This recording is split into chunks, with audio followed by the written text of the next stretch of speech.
In today's video, we're going to be taking a look at this batten disc detainer padlock, but we're not going to be doing any picking. I got a message from my mate Nick's Picks, who's also got one of these padlocks, and it also happens to be the cutaway version, which is made by RWB Custom Picks. These are great to learn how to pick disc detainer locks, because you get to see all the discs moving as you're picking it.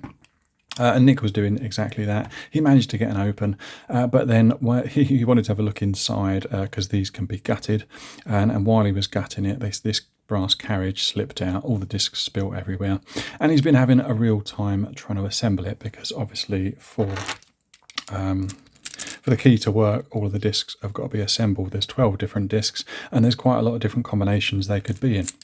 And it's not really a simple process to put them back together. So I thought, in order to help Nick and in the name of science, I'm going to do exactly the same. We're just going to push the carriage out, mix up all of the discs and see what it takes to get this back together and working again. To disassemble the padlock, we need to open him up and then pull the shackle out. And then there's a little grub screw that sits down there just opposite this hole. So I'll reach in there, undo that grub screw and try not to lose him.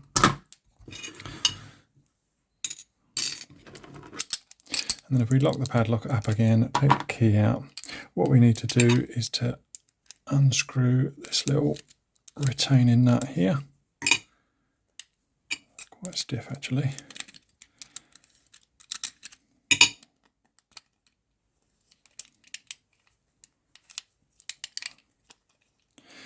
So with that retaining nut out, we should be able to slide this disc carrier all the way out. If I do that, it will start falling apart. We've already lost something there. I'm going to tip all of these discs out, just like Nick did, and then take the rest of the padlock apart. So, thought I'd lost a ball bearing there, but I haven't. So we've got the lock body, we've got the shackle, we've got a couple of ball bearings. We have the disc carrier there. There's a couple of discs to inside. That's the disc carrier there. That's the sidebar there, which sits in the disc carrier. And then we've got a whole bunch of discs which we need to sort out. So what I'm going to do is I'm going to sort them out. We've got spacers, which look like that. And you've got discs, which look like that. Now I'm just going to orientate each of these. If I show you the spacer. The spacers are kind of punched out of sheet steel, I think. So you've got one side, which is that side, which is raised, and that side, which is kind of indented. I'm going to orientate them all with the raised side upwards. I don't think it makes a great deal of difference. It's just for my OCD, and generally they come out of the lock that way. And similarly with the discs, they are punched out as well. And you can see, I think on that side there, the edges of the disc are slightly rounded. If I rotate it, you can see they're fairly sharp. So I think they're punched out of the steel that way. So I'm going to orientate each of the discs that way around as well. And if I find any that look similar, probably like those two actually. So we've got a little nub there, which is a limiter. I'll show you that in a minute. We've got the hole where the key goes, and then you've got the cutout for the true gate. These ones don't have any false gates, so that is the true gate, sorry, and you can see that both of those, I think that cutout is in the same position. Yeah, so those discs are identical. So we'll sort all of that out, find out how many discs are the same, and stack those up together.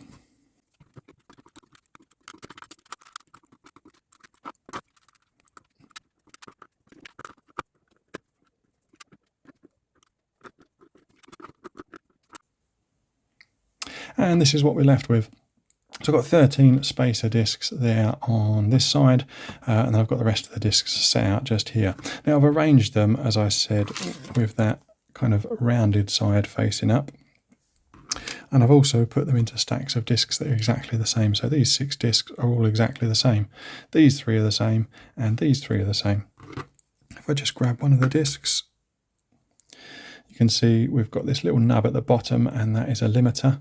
We've got the hole there for the key, and then we've got the cutout there, and that's for the sidebar. Let me just demonstrate quickly how that all works.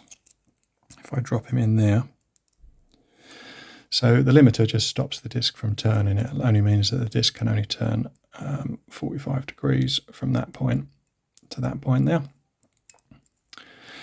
And our sidebar sits just here in this hole, and it's prevented from dropping into that hole because the disc is in the way. See the disc just in the way there.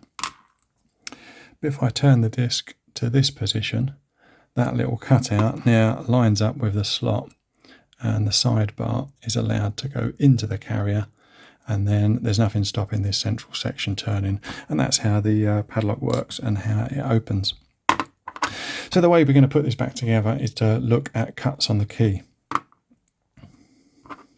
Now we've got 12 discs in here, and the disc cuts on disc detainer locks can be a little bit tricky to follow, but this is the first cut just here, and we can see on this lock that it's a 0 cut. It hasn't been cut at all. And then we've got these two here which are slightly shallower, this one here which is deeper. We've got another 0 cut just there. I think it's actually 2 0 cuts there. Then we've got a really deep cut. Got quite a deep cut there, but not fully deep. Another 0 cut, a shallower cut, and that would leave us 2 discs left over, because that's just that's 10 discs. So that means that the last 2 are 0 cuts as well. If I put that one back there for a second, if we count up those 0 cuts, we've got 1, 2, 3, 4, 5, 6, and that corresponds to these discs here. So we've got 6 0 cuts, and we've got these other cuts here. Now let's just have a look at all the possible cuts that there could be on the key. I'll just compare that 0 cut there. If we turn him around, the cutout on that disc is in this position, so that's a 0. I can get this one here. You can see the cutout is slightly further round. That corresponds to a 1 cut. This one here is further round again, and that corresponds to a 2 cut. But we haven't got a cut 3, a 4 or a 5. But the way you get those cuts is by flipping these discs over. So I think if I flip this one over, you can see that the cutout now is in the 3 position. If I flip this one over, you can see that cutout now is in the 4 position. And if I flip this one over, which I don't think we've got any of these in this disc, that cutout would be in the number 5 position. I don't think we've got it in these discs, in this particular lock, sorry, because we counted 6 cuts on the key. We've got 6 0 cut discs. So we're going to put all of these back where they should be. That one there, that one there. So what we're going to do is we're going to read the key, and we're going to find these numbers. So as I said, the very first cut is a 0 cut. So that would be one of these, popped in there like that. And then we just put a spacer straight on top of it. Looking at the key, the next 2 cuts are only 1 step down from the 0. That means that they will be number 1 cuts. So that means it's 2 of these discs in that orientation. So we'll get one of these here, drop him in, grab a spacer. It's very important to grab the spacers. Another one of those there. And grab a spacer. Now we can go back and look at the key. So we've got our 0 cut, we've got our 2 1 cuts, and the next cut is kind of a step down from the last 2 we put in, which means it's the number 2 cut, which corresponds to these ones here. So grab one of those, pop it in the disc carrier, and grab a spacer. Now we can go back to the key.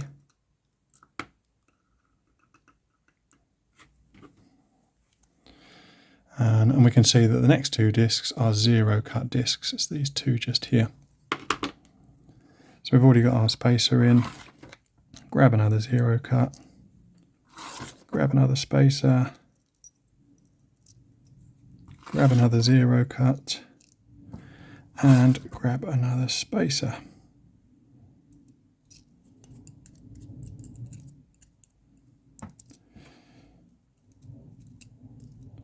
I've upset these discs just a little bit.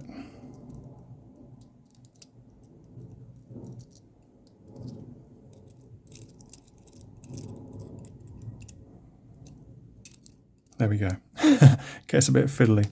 Right, let's go back to the key and see which disc is next. Now if we look down, the next cut is really quite deep. But it's not a cut that goes straight through the key. If it went straight through the key, it would be a cut number 5. So it's a cut number 4, that's what we're looking for. So we know it's not the 0 cuts just there, so it's going to be one of these discs. So what we're looking for is that cutout as far over to the right as we can get it with these discs. And I think the only way to do that would be with this disc just here. If I flip it over, you can see that cut has gone as far as we can over to the right. If I were to try it with one of these discs, you can see that that cutout has gone sort of back to the left, if you like. So that is our disc. That one's there.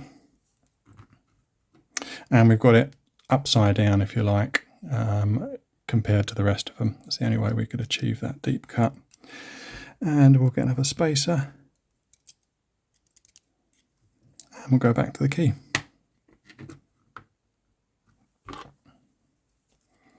So we've got our deep cut.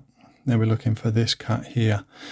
Now you can see that that one there is a step up from the one we have just put in. It is quite deep.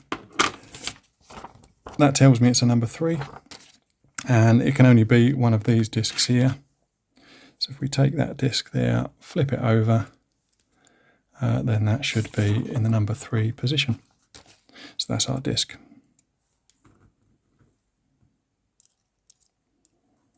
And we'll put a spacer in.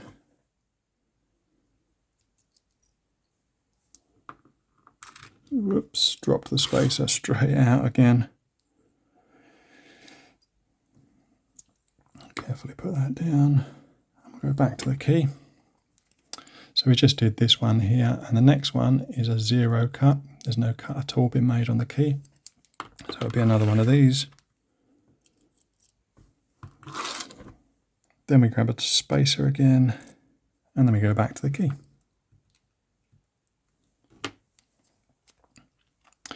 Okay, so the next cut on the key is this one here, and we can see it's the same as this cut here, which corresponded to a number 2.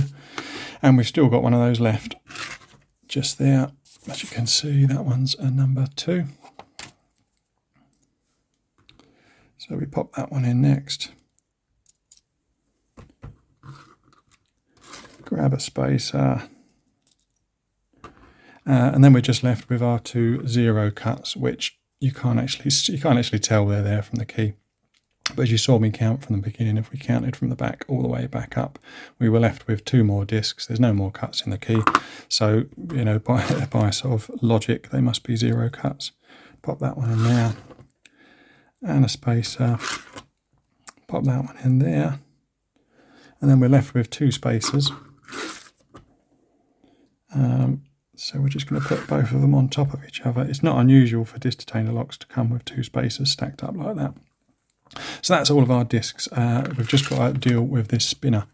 And this spinner can only go, it can go in 2 orientations. It can go like that with a flat side up, like that side with a rounded edge up. If I put it with a flat side up, pop the key in, you'll see that the cutouts either side of it won't line up with the sidebar. I just know that from experience because I've taken this lock apart. You can see I'm turning the key fully clockwise, which would be to the open position, and those cutouts are over here. They're away from the slot in the disc carrier. So I'm going to carefully turn them over to the other side. Now when I put the key in and turn it clockwise, you can see that it does now line up with that slot in the disc carrier. Okay, so I think we've got all of the discs assembled again. So now it's time to put it into the lock. So I'm going to slide that carefully into the lock. And this is where it gets a little bit confusing. Because we need to put the ball bearings back in. I'm just going to drop those in. And get the shackle in. The longer side of the shackle will go to the top as we're looking at it. slide that in, push one ball bearing to one side, one ball bearing to the other. We've lost our spinner, but that's okay. Drop the disc carrier all the way down, put our spinner in the correct orientation. And then all we've got to do is get the sidebar in. Now the sidebar won't be able to go in until I rotate that disc carrier around to that position. Because in the lock body, sort of just in there, there's a groove for the sidebar. So that can slide straight down there. And we get our retaining nut.